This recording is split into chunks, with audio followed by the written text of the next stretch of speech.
We have our distinguished speaker that has shown up and is now going to talk to us about annexation. So once we introduce Renee Westfall, I will back up to the annexation slides. All right. It's all yours, Renee. Thank you, sir. I apologize so very much. I was held over at work. Clay, do not take my picture. I did not have time to go home and powder my nose. So, hello, everyone. And Bob wants me to talk a little bit about annexation. First, I'd like to back up to an infamous year in the city of Hot Springs history, 1988. That year is going to be brought up several times. It's key to not only annexation, but the police and fire retirement and the water system. There was an abundance of things going on in 1988. In 1988, the then city manager, Michael Wright, handed it to the county, handed the then 5-mile ETJ to the county. And his direct quote, and I'm sorry I don't have it, he said, "There's way too much heartbreak and heartburn in trying to deal with the codes. If the county wants to do it, then let the county do it." That was 28 years ago.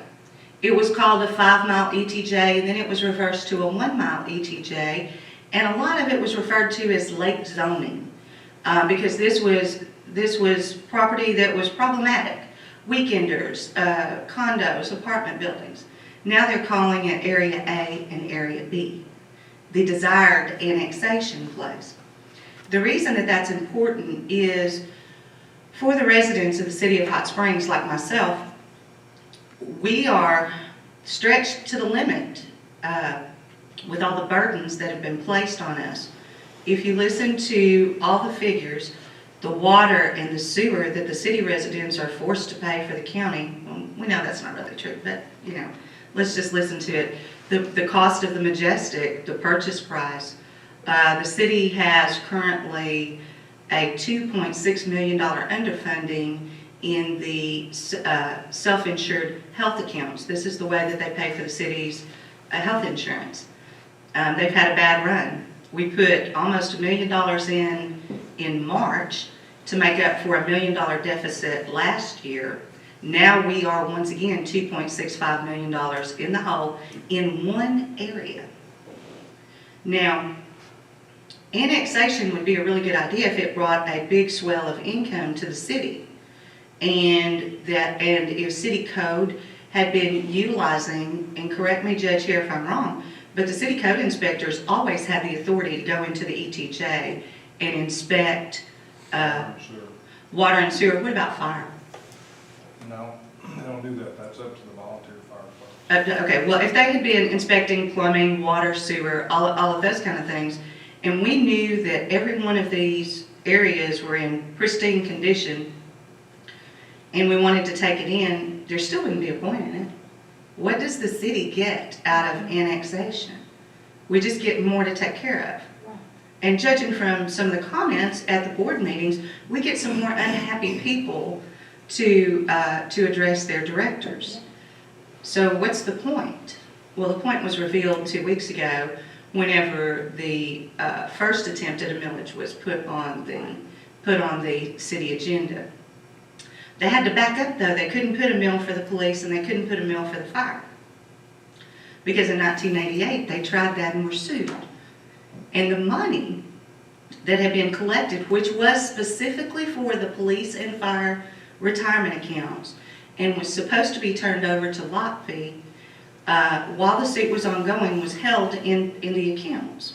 Now the best that I could piece together, because also in 1988 the city mayor resigned and one of the directors was charged with destruction of government property for going in and destroying the cassette tapes of the board of directors meetings. The best that I can piece together and find, there is no deposit made of that money that was collected at 1 mil for the police and 1 mil for the fire into the lot fee retirement account. Lot fee shows no records, and the city shows no records of where it was put.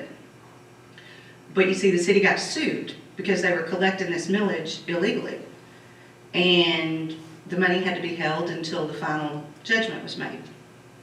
Nobody knows what happened to that money. So before we start adding millages again and start annexing in property, I know it's been 28 years. I know they erased the tapes. There are court records that show they did. But before we trust this government again in annexation, in police and fire retirement, in agreements with the county, in putting a millage on, we have to have some assurances and answers and some better practices. All of this is tied into the annexation because it's a master plan. This is where the city's been working for the last year and a half or so. The master plan, the best I can tell, and since we don't have a lot of open meetings in the city, it really is piecing together and guessing what's happening. But our former city manager put together a plan where we could annex and square off the city, gather up all these houses, put a millage on them, and increase the revenues of the city. Well, that's a good plan if you're a city employee. What kind of plan is it if you're a city resident or a county resident that really doesn't want to be a city resident? You know, annexation without a vote of the people is nothing short of denial of your constitutional right to self-government. You have the right to choose where you live. You have the right to choose your government. You have the right to know where your tax dollars are going. And so unless we all stand up and start seriously putting some pressure on this city government and its information practices and how it engages with the public and lets us know, we're gonna have many more problems. This is just the beginning. And once Area A and Area B are annexed, we've got 5 more, 6 more. I don't know what's, I've seen. Nobody knows. I've seen so many maps, I don't know. Nobody knows. I don't know. But keep in mind this year, 1988, and right here in this library, you can walk over to the microfilm area and they will happily set you up and you can go back and look at every newspaper from 1988, and you should. Because it contains the promise, and I'm going to step out a little bit and go into the promise if that's okay. It contains the promise from the Board of Directors, further be it resolved, that no tax shall be levied in the form of a millage by future boards unless it is done so through a vote of the people for an election called for that purpose. That was a promise made in order to get the 1 cent sales tax to fund the police and fire retirement account. You're going to keep hearing this repetitively. The police and fire retirement account, a millage, city taxes. It's been 28 years on that police and fire retirement account. And by the city's own admission, we are now more than $40 million in the hole on that retirement account that 28 years ago they promised to fix with a sales tax. They had previously promised to fix it with a millage. They didn't. They didn't fix it with the sales tax. And now they're going to ask us to fix it again with a millage. No, not without an absolute guarantee that this money can go nowhere but to LOPFI, and that it cannot be diverted into the general fund and it cannot be absorbed into any other budget. Yes, the police and fire retirement fund needs to be taken care of. And we may need to do it by millage tax because we made a promise. And unlike 7 people I know, I believe in keeping those promises. You know, but we also made a promise not to do it without the vote of the people. So I would submit that the city government needs to come to the people. They need to fess up. They need to admit where they've gone wrong. And they need to make things right. And I'll take any questions. I'm not gonna hold my breath. I wouldn't. It's not good for you. Yes, ma'am. If they tax us and then try to incorporate it in that taxation without representation, If they incorporate you and then tax you, yes, because you haven't gotten a vote. If they bring you in, I guess you're gonna, well, nobody's gonna have a vote on this millage. And the fact that it's on the agenda, don't kid yourselves. It's on the agenda for a vote up or down. The directors have already broken the promise because it should have never made it to that agenda packet. It should have gone to the ballot. They need to make their case for why they need the money. This year was record highs in sales tax collection.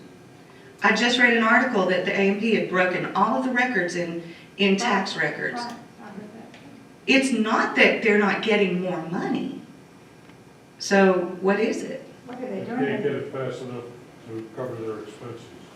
Well, There are two ways to correct that problem. The one I would prefer to deal with would be the expenses. That, you know, you can cut your expenses too. Who has paid for all these studies? The citizens, the taxpayers, the people who pay the 1 cent sales tax, because at this point, city and county residents are equal in the way that the city is funded, because we all pay that 1 cent sales tax. You just don't get a vote. I do, because I live on one side of the little sign that they decorated.